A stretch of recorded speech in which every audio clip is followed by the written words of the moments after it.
dampak yang bisa terjadi kepada Indonesia, ya. Nah, itu kita lihat siapakah yang bakal menang, ya. Kalau misalnya Donald Trump yang menang, kita tahu bahwa Donald Trump ini orangnya memilih, ya, attitude, ya, Amerika first atau Amerika nomor satu. Jadi apapun yang terjadi, Amerika harus didahulukan.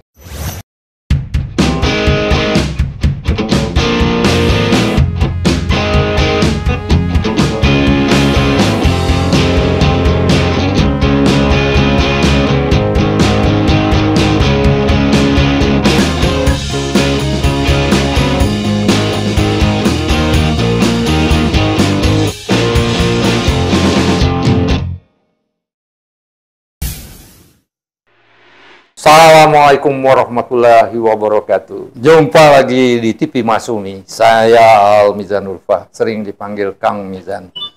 Pemirsa, kita bincang-bincang dikit mengenai suasana Pilpres Amerika Serikat yang akan dilaksanakan Selasa waktu Amerika Serikat atau Rabu waktu kita. Ini menarik sekali. Dan ada hal yang menarik. Umumnya kita nggak tahu bahwa yang bertanding itu sebenarnya bukan Kamala dengan Trump. Tapi ada partai-partai kecil lainnya. Salah satu partai kecil itu adalah partai hijau, Green Party. Green Party ini moto utamanya anti-Israel. Akan menghentikan bantuan Amerika ke Israel, ke Gaza dan lain-lain, ya. Bantuan senjata, uang dan segalanya. Tujuannya adalah menarik pemilih Arab Muslim dan Muslim di Amerika Serikat. Menurut analis, jumlahnya cukup banyak. Dan jika ini terjadi, ada kemungkinan Kamala kalah. Karena antara Trump dengan Kamala itu tipis suaranya. Nah, kita tidak tahu besoknya gimana. Kemudian yang menarik lagi di Pilpres Amerika Serikat itu, banyak partai-partai kecil juga yang ikut, ya. Waktu pemilihan presiden ini serentak, jadi bukan pilpres saja sama seperti kita, ada pileg, tapi mereka nggak sampai ke parlemen nasional. Yang sampai ke parlemen nasional itu hanya Demokrat dengan Republik aja. Sama seperti kita, kan? Partai-partai seperti PBB, Perindo, Partai PKN, Partai Hanura nggak sampai ke Senayan. Ya, tapi wakilnya ada di parlemen pemerintah daerah. Di Amerika juga begitu. Nah, ini untuk membicarakannya sudah hadir teman kita, teman lama saya, ya, Profesor Chandra Emerullah, yang sudah tidak asing lagi di TV Masumi. Assalamualaikum Pak Chandra. Waalaikumsalam warahmatullahi wabarakatuh. Ya, gimana itu? Kita kangen. Udah lama nggak ke Amerika, puluhan tahun yang lalu. Ya. Pak Chandra kan pernah di Massachusetts, ya. Massachusetts, di Harvard dulu, dan pernah juga lama di Los Angeles, ya, California, ya. Dan kita tentunya paham lah, ya, mengenai budaya mereka, ya, tata keramanya, sistem pemerintahannya, dan lain-lain, ya, keadaannya multinasional di Amerika, dan hal-hal lain, ya, yang indah dan yang menyedihkan bagi student. Gimana Pak Chandra? Ya, kalau kita melihat situasi pemilihan presiden di Amerika Serikat, ya, yang terutama yang kita lihat ini antara Donald Trump dan Kamala Harris, walaupun memang ada beberapa calon independen yang mengikuti pemilihan presiden tersebut, ya. Tapi yang kita lihat ini hasilnya nanti, siapakah yang bakal menang, ya.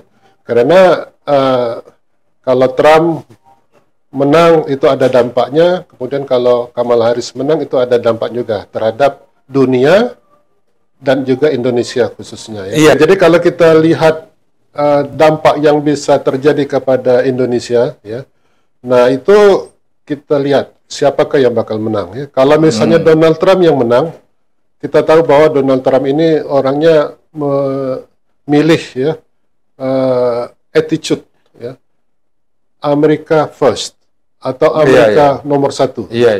Jadi apapun yang terjadi, Amerika harus didahulukan, ya. Walaupun itu akan mengurangi kemakmuran negara lain atau perdamaian di bagian-bagian lain daripada dunia ini, dia tidak peduli. Yang penting Amerika dulu yang penting, ya. Nah, ini di dalam bidang perdagangan ini sangat negatif sekali dampaknya ya, karena kalau Donald Trump dia akan memerlukan tarif ya. Jadi kebijakan membatasi perdagangan dengan menetapkan tarif untuk negara-negara yang banyak mengekspor ke Amerika, seperti Cina misalkan. Nah ini kalau misalkan Donald Trump memberlakukan tarif kepada banyak barang-barang Cina ya, nah ini akan berpengaruh terhadap ekspor Cina ke Amerika ya. Nah kalau misalnya Cina ini tidak bisa mengekspor barang-barangnya, terutama barang-barang manufaktur ya ke Amerika, maka dia akan mengalihkannya ke negara-negara lain seperti Indonesia ya. Nah ini Indonesia akan kebanjiran produk-produk daripada Cina ini ya, sehingga akan mengancam industri kita betul, seperti yang sudah terjadi ini tekstil ya. Tekstil di mana industri tekstil kita tuh sekarang terpuruk ya. Yang terakhir sekali itu salah satu raksasa tekstil Indonesia yang namanya PT Sritex itu terancam bangkrut ya. Karena di Solo, di Jawa Tengah ya kalau nggak salah ini. Ya, karena tidak mampu untuk bersaing dengan tekstil dari luar negeri terutama Cina ya, karena sangat murah dan berkualitas.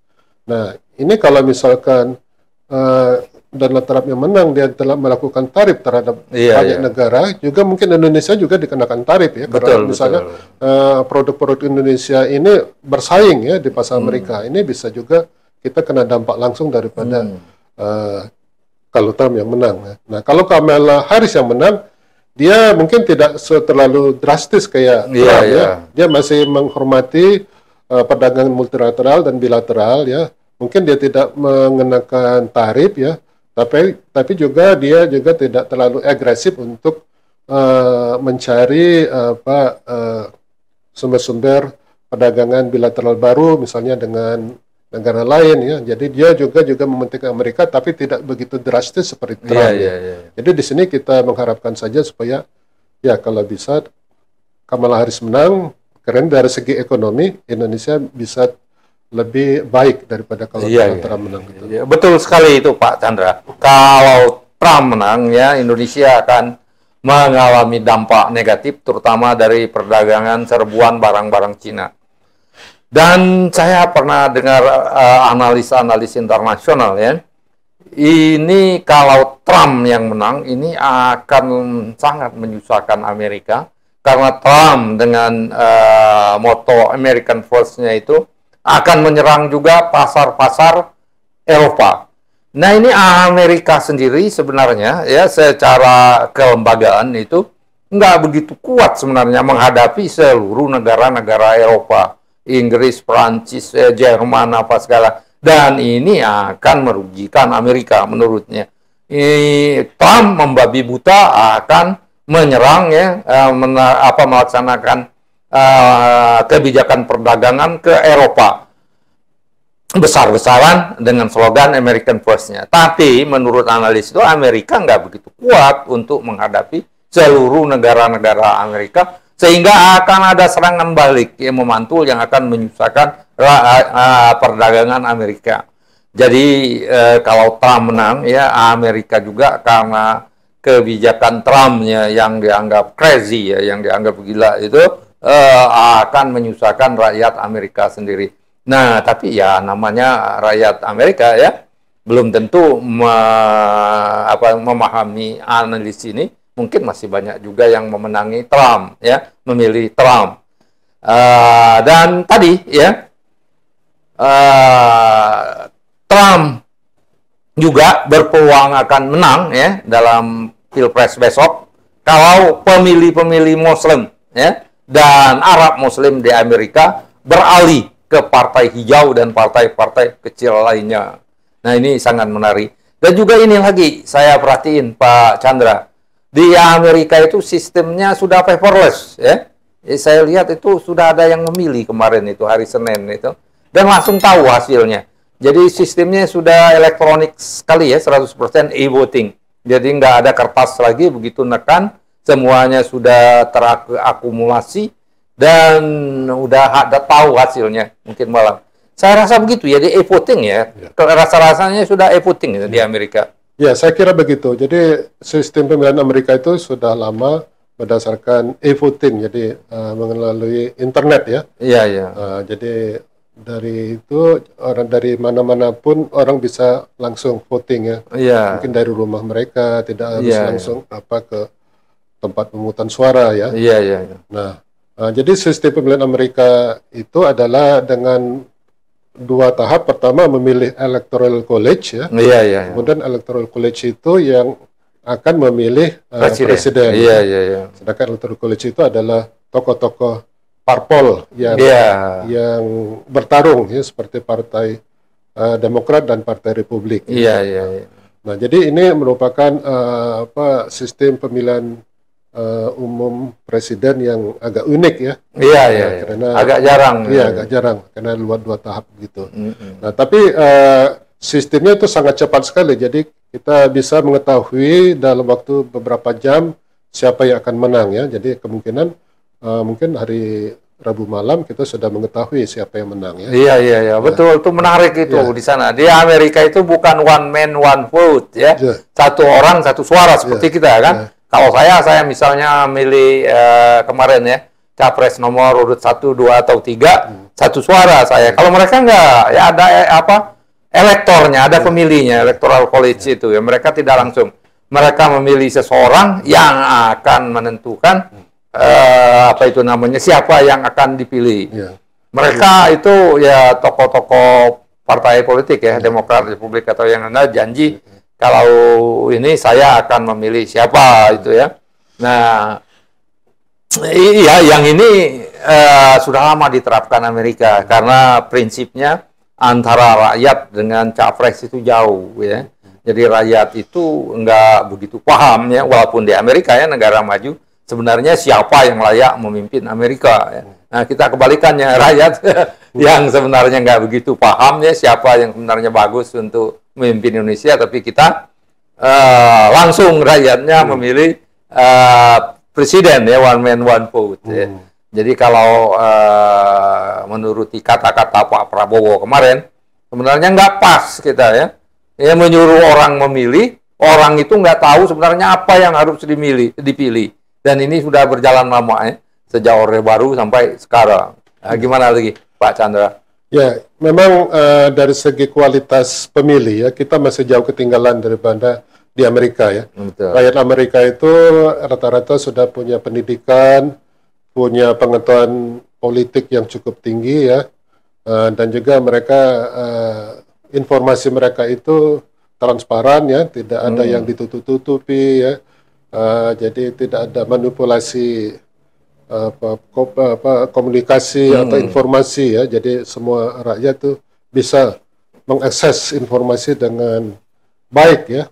Jadi dengan asal dia punya inisiatif untuk mengakses informasi itu semuanya ada ya. Kalau di masyarakat kita kan masih terbatas. Yang melek internet itu masih terbatas. Iya, jadi mungkin baru separuh daripada pemilih kita yang masih melek teknologi informasi ya, di mana semua informasi tentang politik itu bisa kita dapatkan ya. Tapi yang lain mungkin belum punya kesadaran untuk menggali pengetahuan politik atau data-data informasi politik yang diperlukan untuk menimbang siapa yang akan dipilih di dalam pemilihan presiden misalkan ya. Mereka ya mungkin mungkin masih memikirkan bagaimana cara untuk makan besok mungkin ya, karena pertama pendidikan mereka masih rendah sehingga mungkin mereka tidak punya pekerjaan atau mungkin punya pekerjaan tapi dengan penghasilan yang sedikit sekali ya. Jadi mereka masih berjuang untuk hidup. Ya, jadi mereka ya kalau dalam pemilihan presiden mungkin yang penting mereka mendapatkan makan, mendapatkan kesejahteraan, walaupun itu untuk sebentar saja, mungkin untuk sehari dua hari, yang penting mereka bisa hidup ya. Jadi kalau ditawari siapa yang akan memberi mereka misalkan semacam bantuan atau apa, mereka akan terima ya. Karena mereka akan merasa berterima kasih karena paling tidak untuk sehari dua hari ini mereka bisa hidup gitu kan. Nah ini kan sangat berpengaruh terhadap hasil pemilihan ya. Apakah itu untuk pemilihan presiden, gubernur, wali kota, bupati, dan juga legislatif ya. Iya. Ya, karena masih banyak rakyat kita yang belum sejahtera, Betul. yang betul. masih perlu bantuan ya. Nah ini sangat rawan ya terhadap godaan-godaan politik seperti itu. Iya, saya sepakat sekali Pak Chandra. Ya, memang kita kalau bicara mengenai demokrasi kita, itu indeks demokrasi kita menurun ya. Kita punya masalah dengan undang-undang partai politik dan undang-undang pemilu, betul, itu masalah. Tapi hal yang paling mendasar seperti Pak Chandra tadi, sebagian besar rakyat kita itu nggak begitu paham ya, hakikat bernegara, tujuan bernegara ya, bagaimana supaya negara ini yang baik ya. Dan kita meminta mereka memilih. Nah, ini kesalahan. Ini yang dikatakan oleh ini, kita mengikuti demokrasi barat ya kebanyakannya, tapi nggak pas dengan kita. Ini menurut Pak Prabowo ini. Mungkin ya, ini demokrasi ini nggak pas untuk Indonesia. Saya kira Mungkin demikian. untuk sekarang mungkin belum pas, tapi kita masih berusaha, masih dalam proses ke sana ya. Jadi dengan peningkatkan kesejahteraan, kemudian lewat pendidikan yang lebih tinggi, kemudian kesehatan yang lebih baik, indeks kesejahteraan manusia yang lebih baik. Mudah-mudahan ini akan menambah kedewasaan politik masyarakat kita sehingga bisa mereka memilih wakil-wakil mereka dengan lebih baik, memilih pemimpin-pemimpin yang lebih baik berdasarkan kematangan politik yang lebih besar. Betul, betul. Itu tuh yang ini lambat, cepat atau lambat memang ya evolusinya akan ke sana. Tapi kita harap kita bisa mempercepat siklus ini. Nah, bagaimana mempercepat siklus ini? Ya belum banyak dibicarakan oleh ahli-ahli ilmu politik, ahli-ahli demokrasi ya dan lain-lain. Dan menurut saya celah yang terbuka ini dalam masuk dari pintu Dewan Perwakilan Daerah ini sebetulnya nanti, tapi banyak yang belum paham ini, dan yang ini akan kita bicarakan secara rinci pada kesempatan yang lain, dan kemarin sudah juga akan kita bicarakan lagi. Saya kira gitu Pak Chandra ya, demikian pemirsa ya. Wabillahi taufik wal hidayah, wassalamualaikum warahmatullahi wabarakatuh.